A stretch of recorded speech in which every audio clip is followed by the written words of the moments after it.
سامعین، وہ جس نے دشمن کو 20 سال تک صحراؤں، ریگستانوں اور بیابانوں میں ناکوں چنے چبوائے تھے، وہ جس نے اللہ کا شیر بن کر طاقتور اور غالب دشمن کو اپنا شکار بنا لیا تھا، وہ جو ایسے نت نئے انداز میں دشمن پر جھپٹتا اور پلٹتا کہ دشمن کے اوسان خطا ہو جاتے، شہروں، دیہاتوں، صحراؤں اور ریگستانوں پر اسی کا حکم چلتا تھا، وہ جس کی آواز پر اس کی قوم لبیک کہتی تھی، وہ جس نے دشمن سے کہا تھا کہ یہ جنگ ہم جیت جائیں گے اور تم ہار جاؤ گے، اگر ہم یہ جنگ تم سے نہ جیت سکے تو ہمارے بچے تم سے جنگ کریں گے، اگر وہ بھی نہ جیت سکے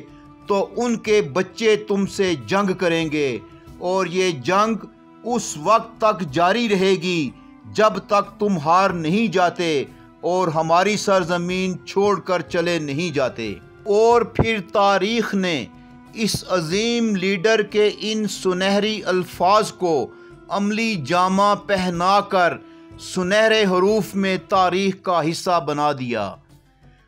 سامعین، وہ شیخ بھی تھا اور تہجد گزار بھی، وہ اپنی قوم کا نبض شناس حکیم بھی تھا اور ایک ماہر جنگی جرنیل بھی، وہ عالم بھی تھا اور مجاہد بھی، وہ رہبر بھی تھا اور محافظ بھی، وہ جس نے بڑے فاتحانہ انداز میں بھرے مجمع میں موت کو یہ کہتے ہوئے گلے لگا لیا: الذين إذا أصابتهم مصيبة قالوا إنا لله وإنا إليه راجعون۔ عظیم ہستی کو لائن آف دی ڈیزرٹ کے نام سے یاد کرتی ہے۔ جی ہاں، لیبیا کا عظیم رہنما عمر مختار، جو لیبیا کے ایک گاؤں میں 1958 کو پیدا ہوئے، بچپن میں یتیم ہو گئے تو ایک نیک صفت متمول انسان نے اپنی سرپرستی میں لے لیا۔ قرآن اور فقہ کی تعلیم حاصل کرنے کے بعد بطور معلم اپنی عملی زندگی کا آغاز کیا۔ سامعین، آپ دیکھ رہے ہیں دستک ٹی وی کی سیریز جانیے کون میں عمر مختار، لیکن اگر آپ نے ابھی تک ہمارا چینل سبسکرائب نہیں کیا تو پہلے اسے سبسکرائب کر لیں اور ساتھ ہی بیل آئیکن بھی پریس کر لیں تاکہ آپ کو ہماری اپڈیٹس ملتی رہیں۔ سامعین، یہ 1911 کی بات ہے جب سلطنت عثمانیہ بتدریج کمزور ہوتی جا رہی تھی کہ اٹلی نے موقع غنیمت جان کر 3 لاکھ کی فوج کے ساتھ سمندر پار کر کے لیبیا کی بندرگاہ بن غازی اور طرابلس شہر پر شدید گولہ و بارود سے تباہی مچائی اور قبضہ کر لیا۔ سلطنت عثمانیہ کے لیبیا میں موجود رہے سہے ترک فوجی بھی پسپا ہو گئے، اگرچہ لیبیا کے قبائل چھوٹی چھوٹی ٹولیوں میں اطالوی فوجوں کے خلاف برسر پیکار تو ہو گئے تھے، لیکن انہیں اس کڑے وقت میں ایک ایسے رہنما کی ضرورت تھی جو ان کی ڈوبتی ہوئی کشتی کو سہارا دے سکتا، جو ان کی ویران بستیوں میں تمناؤں کے چراغ روشن کر سکتا، جو ان کے ٹوٹے ہوئے پروں کو طاقت پرواز عطا کر سکتا، جو محبت کی لذت بن کر ستم زدہ اور بے بس عوام کے مردہ دلوں کو امید، حوصلے اور عزم سے ہمکنار کر سکتا۔ عمر مختار کے روپ میں ایسا ہی ایک مسیحا اٹھا، اپنی قوم کی آزادی و سلامتی کا بھاری فریضہ اپنے کندھوں پر لادا اور جذبہ حریت سے سرشار دشمن سے ٹکرا گیا۔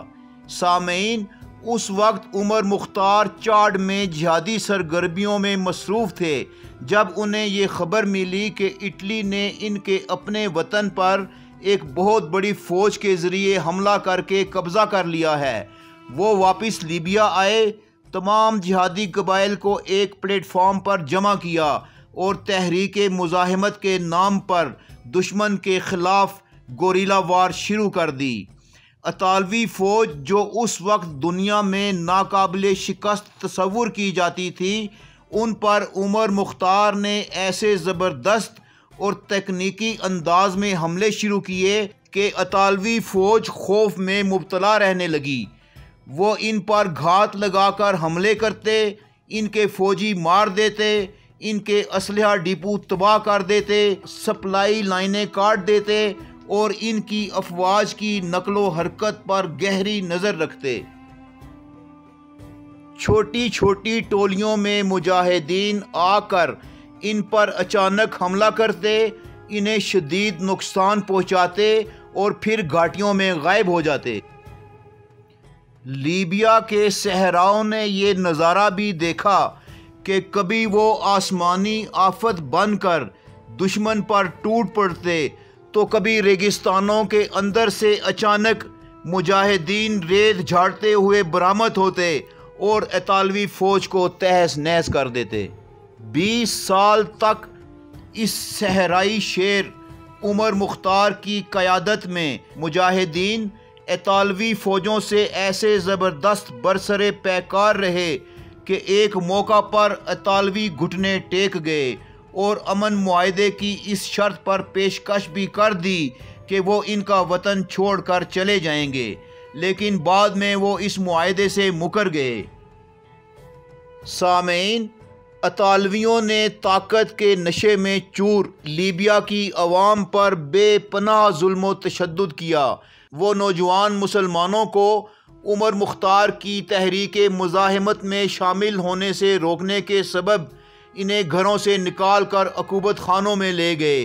इन अकूबत खानों में ख़ानदानों के ख़ानदान इन्होंने मुक़य्यद किए, इन पर शबो रोज़ जुल्म के पहाड़ तोड़े, औरतों की इस्मत दरी की, लेकिन फिर भी उमर मुख्तार की तहरीक जारी रही, क्योंकि उमर मुख्तार खून बनकर अवाम की रगों में दौड़ रहे थे। इतालवियों ने इन्हें ज़ेर करने की खातिर हर हरबा इस्तेमाल किया, लेकिन बेसूद।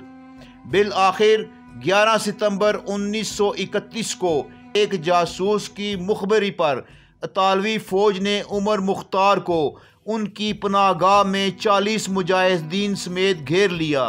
जंग हुई और मुजाहिदीन शहीद हो गए। जब उमर मुख्तार गिरफ्तार हो गए तो उन पर इटली की एक फ़ौजी अदालत में मुकदमा चला और 3 दिन बाद उन्हें सज़ाए मौत सुना दी गई। जज ने उनकी इस सज़ा पर अपने दुख और अफसोस का इजहार किया तो उमर मुख्तार ने जवाबन बड़े तारीख़ी अल्फाज कहे, ये मेरी ज़िंदगी का एक हसीन इख्तिताम है। उस दौरान जनरल रोडाल्फो ने इन्हें ये पेशकश की कि अगर वो मुजाहिदीन को हथियार डाल देने का हुक्म दें तो इसके इवज़ इन्हें बहुत बड़े इनामों इकराम से भी नवाजा जाएगा और हर माह हज़ारों रुपए पेंशन भी दी जाएगी। इसके जवाब में उमर मुख्तार ने कहा कि तुम और तुम्हारी पूरी हुकूमत मिलकर भी मुझे नहीं ख़रीद सकते। 16 सितंबर 1931 को उन्हें अवाम के एक भरे मजमा में फांसी दे दी गई, लेकिन इनकी इस कुर्बानी के बाद तहरीक बजाय ख़त्म होने के और तेज़ हो गई। 1934 में इस मुल्क का नाम लीबिया रखा गया और 1951 में इस सरजमीन पर कुफर ने मात खाई और ये मुल्क छोड़कर चला गया।